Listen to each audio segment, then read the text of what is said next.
been 11 years since then. I really only have a few words to say now. Rest in peace, Jason.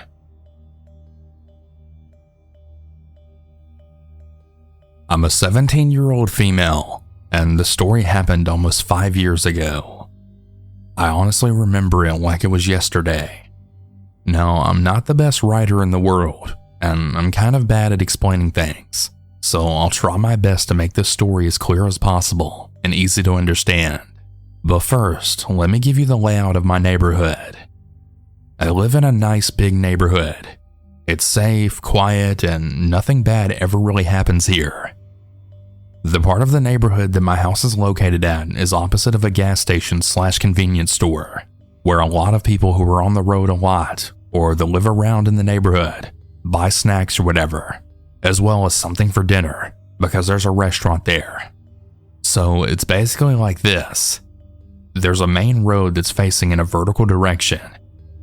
Next to the main road on the right-hand side is the gas station, and then opposite the gas station, also on the right-hand side, is my neighborhood. I hope that makes sense because it's an important note for the story. Anyway, let's get into the actual story now.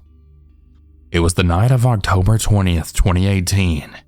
It was a Saturday, and 13-year-old me was watching a TV show in the living room. At around 10 p.m., I'd heard a loud crashing sound, which definitely sounded like a car crashing into another car.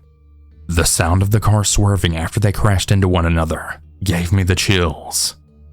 My mom and my sister both came out of their respective bedrooms, and I then asked them if they had heard the sound as well. Of course they did. I really don't know why I asked such a dumbass question. I think it's because I just didn't want to believe what I was hearing was real. I mean, I've never heard anything sound like that before. You could hear that crash from the depths of the ocean. That's how loud it was. I don't remember who said that we should go check it out, because the next thing I remember is the three of us walking out the door and then walking down the street to the gas station.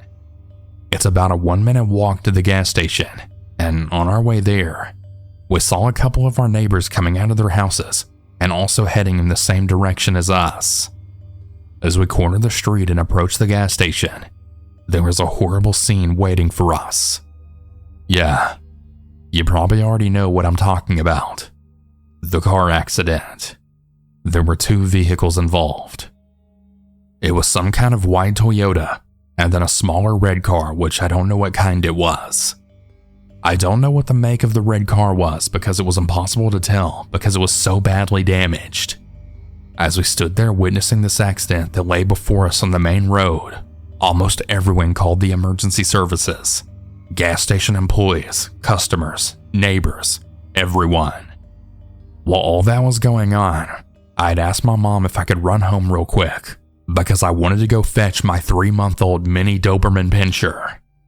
She was so tiny, and I didn't want my baby to be alone at home because I knew it would be gone from home for quite a while. With my puppy in my arms, I locked the front door and I headed back to the gas station where both my mom and sister were still standing at.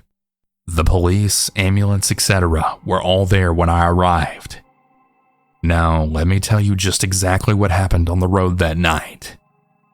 It was pretty obvious to see what happened and what driver was the one that caused the accident. You didn't have to be a detective to know what happened. So picture a vertical line with an arrowhead at the top. That's the main road. At the top of that line where the arrowhead is at, is where the white Toyota truck was facing, with its nose towards the red car at the bottom of the line. So now the cars are facing each other, on opposite lanes of course. The Toyota is going down, and the red car is going up the vertical line. In my country, we drive on the right-hand side of the road, so that's where the cars were positioned on their respective lanes. Anyway, the red car is driving at the appropriate speed limit, while the Toyota guy is driving like a fucking lunatic, thinking he's Vin Diesel. The red car is just about to turn into the right to the street that leads you past the gas station and then into the neighborhood. Well, as the red car is making the turn, Toyota guy crashed nose first into the left side of the red car, causing both of the cars to forcefully turn into the opposite directions that they were originally going in. The people who were in the red car were a husband and wife, and they were killed on impact. Both of them had their seatbelts on. The husband was driving, and the wife was in the passenger seat. The Toyota guy was thrown out of his own truck after that forceful turn.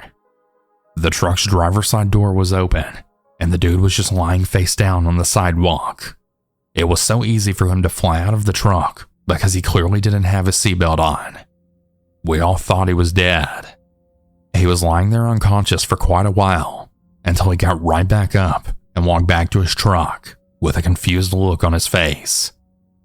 He was so intoxicated that after even being violently thrown out of his own truck and landing on the sidewalk, the alcohol probably temporarily made him indestructible because that motherfucker was completely unscathed when he got up. His white Toyota truck was also pretty indestructible because there wasn't a single dent, scratch, or anything. Then there's the red car that looked like a giant was kicking it around like a football. I can still remember when they covered the bodies with this foil-looking sheet-looking thing. One of their lifeless hands wasn't covered, and there was blood dripping from the fingertips. The crimson red blood leaking from underneath the car will forever play over and over inside my head. We found out by one of our neighbors who worked at the gas station that Mr. Toyota Man had a pregnant woman in the passenger seat. Yeah, she was fucking pregnant, and he wasn't even driving her to the hospital, so I'm not even sure why he drove that night. I guess the paramedics took her out of the truck because the passenger door was also open.